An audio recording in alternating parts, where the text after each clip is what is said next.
Hello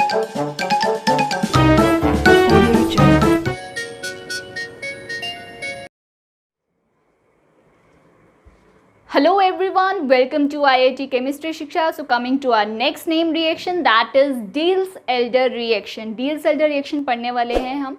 तो इसमें क्या होता है, इसको हम साइक्लोएडिशन रिएक्शन भी बोल देते हैं. इसमें रिएक्शन होती है कॉन्जुगेटेड डाइन और डाइनोफाइल के बीच में. किसके बीच में होती है? Conjugated diene and dienophile. Conjugated dienes क्या होते हैं? Diene, di means two, ene means double bond. जहाँ पर दो डबल बॉन्ड हो. Conjugated means double bond, single bond, double bond. Clear है? कॉन्जुगेटेड डाइन का मतलब क्लियर हो गया. Double bond, single bond, double bond. और डाइन मतलब दो डबल बॉन्ड.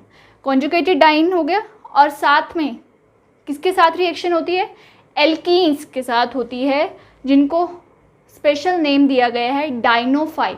क्या बोलते हैं इसको? डाइनोफाइल. डाइनोफाइल का मतलब जो है diene lover. Diene lover, phile means lover, जो डाइन से प्यार करे. ठीक है? तो यहाँ पर रिएक्शन हो रही है किसके बीच में? कॉन्जुगेटेड डाइन किसके साथ? एल्कीन्स, जिनका नाम है डाइनोफाइल. डाइन और डाइनोफाइल के बीच में रिएक्शन हो रही है to form 6 membered cyclic adduct. यहाँ पर जो प्रोडक्ट बनेगा वो 6 मेंबर्ड रिंग होगी, और ये एडिशन प्रोडक्ट है, इसलिए हम इसको साइक्लो एडिशन रिएक्शन भी बोल देते हैं, और इसी का नाम है डील्स-एल्डर रिएक्शन. क्लियर? अब देखो, इसको हम 4+2 साइक्लो एडिशन रिएक्शन भी बोल देते हैं. क्या? 4+2 साइक्लो एडिशन रिएक्शन. क्या मतलब है? कॉन्जुगेटेड डाइन है, दो डबल बॉन्ड है. दो डबल बॉन्ड यानी कि दो पाई बॉन्ड. दो पाई बॉन्ड यानी कि उसमें कितने पाई इलेक्ट्रॉन्स होंगे? 4 पाई इलेक्ट्रॉन्स होंगे. फाइन. तो कॉन्जुगेटेड डाइन में 4 पाई इलेक्ट्रॉन्स, और जो एल्कीन जिसके साथ मतलब डाइनोफाइल के साथ रिएक्शन होने वाली है, उस डाइन में क्या है? 2 पाई इलेक्ट्रॉन्स होंगे. तो डाइन क्या है?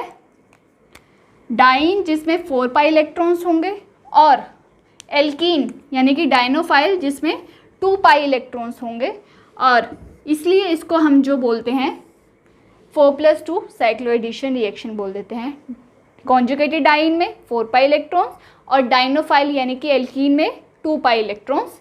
अब it is an example of pericyclic reaction या फिर कॉन्सर्टेड रिएक्शन. इसको हम पेरीसाइक्लिक रिएक्शन या फिर कॉन्सर्टेड रिएक्शन भी बोल देते हैं, क्योंकि bond making and bond breaking takes place simultaneously in one step. Concerted का मतलब क्या होता है? जब बॉन्ड मेकिंग और बॉन्ड ब्रेकिंग साइमल्टेनियसली होता है एक ही स्टेप में, उसको हम बोलते हैं पेरीसाइक्लिक रिएक्शन या फिर कंसर्टेड रिएक्शन. यहाँ पर अब एग्जाम्पल दिया हुआ है. एग्जाम्पल है थर्मल एडिशन. थर्मल मतलब हीट की प्रेजेंस में एडिशन हो रहा है.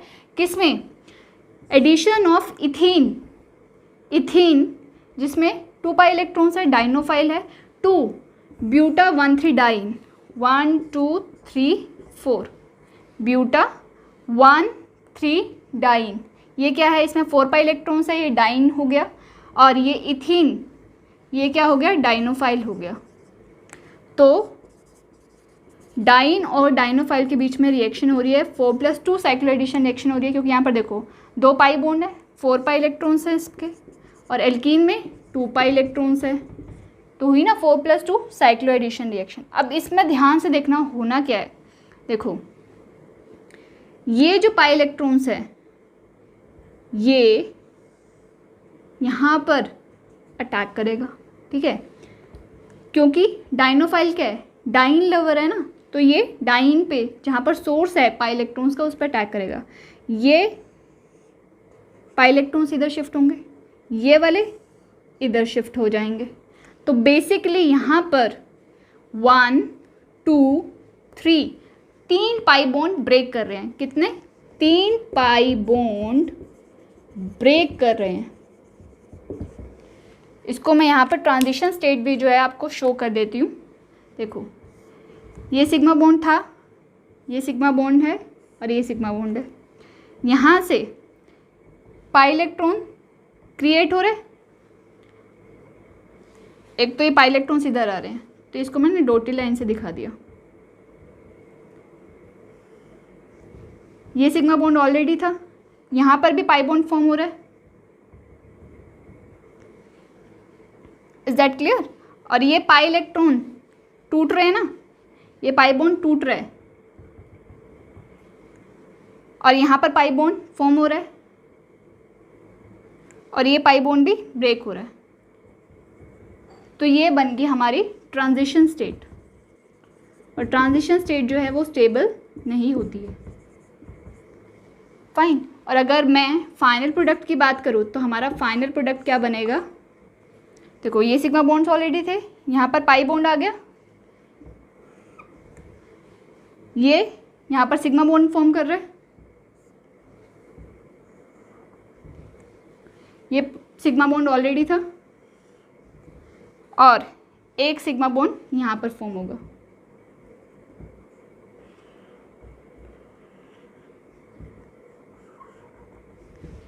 Is that clear.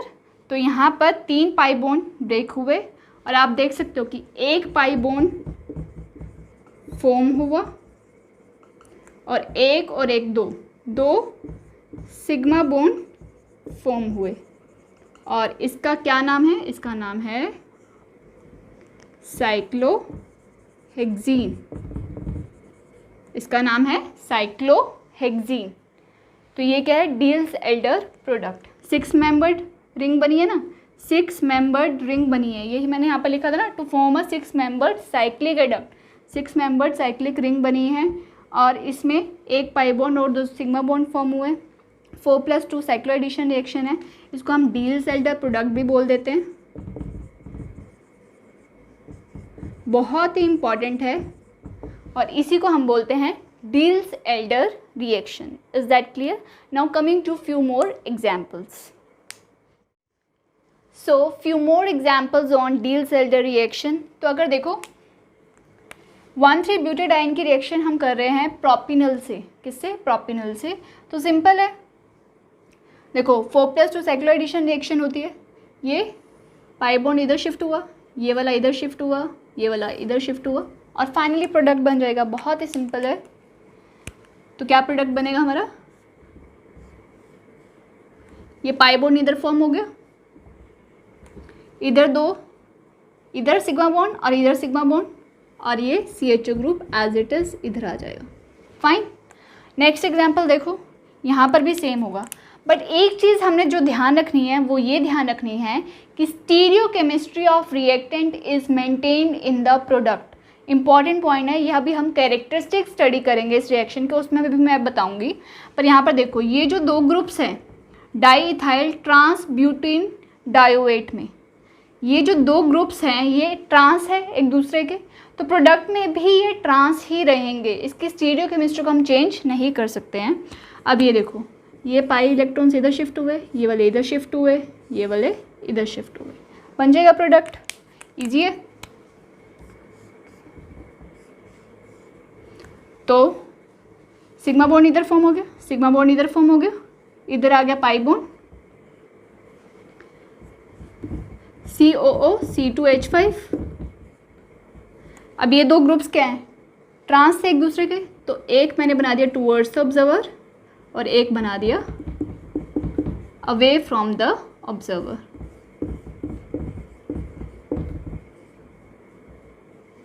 Is that clear. तो ये बन गया हमारा फाइनल प्रोडक्ट। अब नेक्स्ट देखो, यहाँ पर जो 2 ग्रुप्स हैं सिस ब्यूटीन डायोइक एसिड, यहाँ पर जो 2 ग्रुप्स हैं ये एक दूसरे के सिस पोजीशन पे हैं। सिस मतलब सेम साइड, ट्रांस मतलब ऑपोजिट साइड। तो प्रोडक्ट में भी इसकी स्टीरियोकेमिस्ट्री को हम मेंटेन रखेंगे। तो ये पाई इलेक्ट्रॉन इधर शिफ्ट, ये इधर शिफ्ट, ये इधर शिफ्ट। फाइन। तो हमारा प्रोडक्ट क्या बनेगा,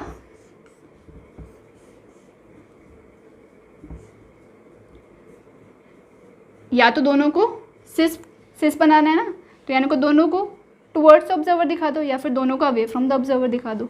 it is up to you, but दोनों की स्टीरियोकेमिस्ट्री को हम मेंटेन रखेंगे। ये बन गया हमारा प्रोडक्ट। फाइन।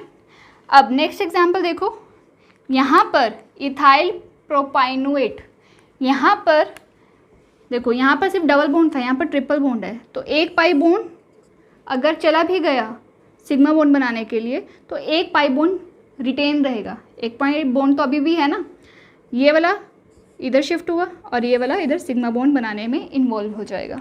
तो तो हमारा प्रोडक्ट क्या बनेगा, हमारा प्रोडक्ट बनेगा, देखो ये सिग्मा बॉन्ड, ये सिग्मा बॉन्ड, ये इधर आ गया पाई बॉन्ड, और एक पाई बॉन्ड यहाँ पर ऑलरेडी है अभी, और COO C2H5, ये बन गया हमारा final product. Is that clear? So now coming to the characteristic features of Diels Alder reaction. Diels Alder reaction के बारे में हम डिटेल से समझेंगे कि देखो फर्स्ट पॉइंट है diene should be always present in s cis conformation. जो डाइन है, देखो हमने दो चीज़ें देखी, डाइन और डाइनोफाइल। डाइन जैसे पाई इलेक्ट्रॉन सिस्टम है, उसको जो है एस-सिस कॉन्फॉर्मेशन में ही प्रेजेंट होना पड़ेगा अगर डील-सेल्टर रिएक्शन करनी है तो। ये है डाइन, और ये क्या है, यहाँ पर जो दो डबल बॉन्ड है वो सिस हैं with respect to an each other. अगर ये डाइन ट्रांस कॉन्फॉर्मेशन में होगा तो डील-सेल्टर रिएक्शन नहीं होगी। देखो यहाँ पर पॉसिबिलिटी ये है कि सिस और ट्रांस में जो एनर्जी गैप है वो बहुत ही कम है। ट्रांस को हम पहले क्या है सिस में कन्वर्ट कर देंगे कुछ एनर्जी देके, ताकि ये ट्रांस कॉन्फॉर्मेशन से सिस कॉन्फॉर्मेशन में आ जाए, ताकि डील-सेल्टर रिएक्शन हो जाए। ये तभी पॉसिबल है जब ये ओपन सिस्टम होगा।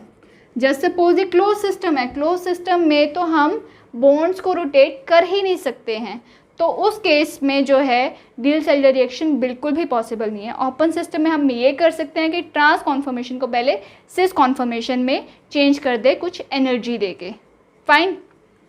और इसका रीज़न क्या है कि जो डाइन है वो एस-सिस कॉन्फॉर्मेशन में होना चाहिए। उसका रीज़न ये है कि जो डाइन एस-सिस कॉन्फॉर्मेशन में प्रेजेंट होगा उसके एंड्स जो है वो फटाफट से ओवरलैप कर जाएंगे ends of pi system of dienophile. Dienophile के पाई सिस्टम के एंड के साथ वो ईजिली ओवरलैप कर सकते हैं, इसलिए जो है ये जो डाइन है it should be present in s cis conformation. Is that clear? अब सेकेंड पॉइंट जो आपको ध्यान रखना है, अगर डाइनोफाइल में कोई इलेक्ट्रॉन विड्रॉइंग ग्रुप लगा होगा तो रिएक्शन और भी ज़्यादा फास्टर होगी। क्लियर है? देखो डाइन है, ये है डाइन और ये है डाइनोफाइल। मैं ये कह रही हूँ कि डाइनोफाइल के साथ अगर कोई इलेक्ट्रॉन विड्रॉइंग ग्रुप प्रेजेंट होता है तो ये रिएक्शन और भी ज़्यादा फास्टर हो जाएगी। क्लियर? अब देखो नेक्स्ट पॉइंट है रिएक्शन इज स्टीरियो स्पेसिफिक। बहुत इंपॉर्टेंट पॉइंट है ये। जो रिएक्शन है it is stereo specific reaction, एक ही डायरेक्शन में हो सकती है जब जो रिएक्टेंट है यानी कि हमारा जो डाइन है वो एस-सिस कॉन्फॉर्मेशन में प्रेजेंट होगा। अगर वो ट्रांस कॉन्फॉर्मेशन में प्रेजेंट है तो ये रिएक्शन नहीं होगी, क्योंकि डाइनोफाइल जो है वो डाइन पे अटैक कर सकता है only when it is present in cis conformation. तो ये रिएक्शन क्या है, स्टीरियो स्पेसिफिक है, एक ही डायरेक्शन में हो सकती है। नेक्स्ट पॉइंट जो हमें ध्यान रखना है वो ये है stereochemistry of diene as well as dienophile is retained in the reaction. यानी कि जो ग्रुप सिस होंगे रिएक्टेंट में वो सिस ही रहेंगे प्रोडक्ट में, और जो ग्रुप्स ट्रांस होंगे रिएक्टेंट में वो ट्रांस ही रहेंगे। फॉर एग्जांपल ये देखो, ये है डाइन हमारा और ये है डाइनोफाइल, और ये जो दो ग्रुप्स हैं ये क्या है, सिस है with respect to an each other, तो ये सिस ही रहने वाले हैं। जस्ट सपोज ये एक दूसरा एग्जाम्पल है जहाँ पर ये दो ग्रुप्स जो हैं ट्रांस है with respect to an each other, तो ये प्रोडक्ट में भी ट्रांस रहेंगे। हमने ये ध्यान रखना है कि जो स्टीरियोकेमिस्ट्री रिएक्टेंट की है वही प्रोडक्ट में मेंटेन होनी चाहिए, तभी डील-सेल्टर रिएक्शन होगी। Is that clear? So this was about deal-shelter reaction. बहुत ही इंपॉर्टेंट रिएक्शन है और बहुत ही ईजी रिएक्शन भी है। For further videos stay tuned with IIT chemistry Shiksha, and until we meet again, till then happy learning. Thank you.